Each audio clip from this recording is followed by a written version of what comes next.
ಆತ್ಮೀಯ ವಿದ್ಯಾರ್ಥಿಗಳೇ, ರೋಧಕ್ಕೆ ಸಂಬಂಧಪಟ್ಟಂತಹ ಇನ್ನೊಂದು ಪ್ರಯೋಗ. ರೋಧ ಅವಲಂಬಿಸಿರುವ ಅಂಶಗಳಲ್ಲಿ ಒಂದು ವಾಹಕದ ಸ್ವಭಾವ. 4 ವಿಭಿನ್ನವಾದಂತಹ ಲೋಹದ ತಂತಿಗಳಿವೆ. ಒಂದು ಮಿಶ್ರಲೋಹ ಇದೆ, ಇನ್ನೊಂದು ಸತುವಿನಿಂದ ಮಾಡಿದಂತಹ ತಂತಿ ಇದೆ, ಇನ್ನೊಂದು ಅಲ್ಯೂಮಿನಿಯಂ ತಂತಿ ಇದೆ, ಇನ್ನೊಂದು ತಾಮ್ರ ತಂತಿ ಇದೆ.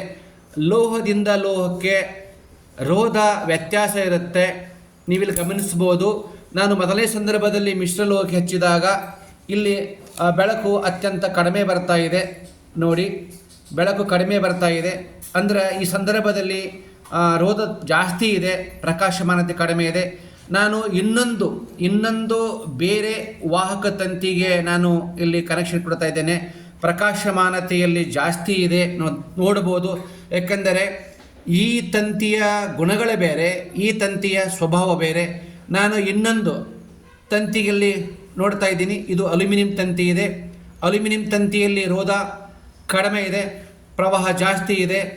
ಅಷ್ಟೇ ಗಾತ್ರದ್ದು, ಅಷ್ಟೇ ಉದ್ದದ, ಅಷ್ಟೇ ಅಡ್ಡ ಕೊಯ್ತದಲ್ಲಿ ಯಾವುದೇ ವ್ಯತ್ಯಾಸ ಇಲ್ಲ, ಉದ್ದದಲ್ಲಿ ಯಾವುದೇ ವ್ಯತ್ಯಾಸ ಇಲ್ಲ. ಇಲ್ಲಿ ವ್ಯತ್ಯಾಸ ಆಗಿರೋದು ಲೋಹಗಳ ವಿಭಿನ್ನ ಸ್ವಭಾವಗಳು. ನಾನು ಕೊನೆಯದಾಗಿ ಇಲ್ಲಿ ಬಳಸ್ಕೊಳ್ತಾ ಇರೋದು ತಾಮ್ರ ತಂತಿ. ನೋಡಿ, ಬೆಳಕು ಅತ್ಯಂತ ಹೆಚ್ಚು ಪ್ರಕಾಶಮಾನತೆ ಬೆಳಗ್ತಾ ಇದೆ ಅಂದರೆ ಅರ್ಥ ಈ 3 ಲೋಹಗಳಿಗೆ ನಾನು ಹೋಲಿಕೆ ಮಾಡಿದ್ರೆ ತಾಮ್ರ ತಂತಿಯು ಅತ್ಯಂತ ಕಡಿಮೆ ರೋಧವನ್ನು ಹೊಂದಿದ್ದು ಹೆಚ್ಚು ಪ್ರಕಾಶಮಾನತೆ ಬೆಳಗಲಿಕ್ಕೆ ಕಾರಣ ಏನಂತ ಕೇಳಿದ್ರೆ ಇಲ್ಲಿ ಪ್ರವಾಹ ತುಂಬ ಜಾಸ್ತಿ ಇದೆ.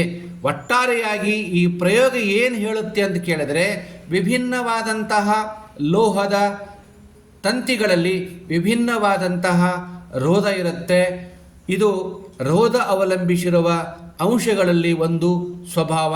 ಧನ್ಯವಾದಗಳು ವಿದ್ಯಾರ್ಥಿಗಳೇ.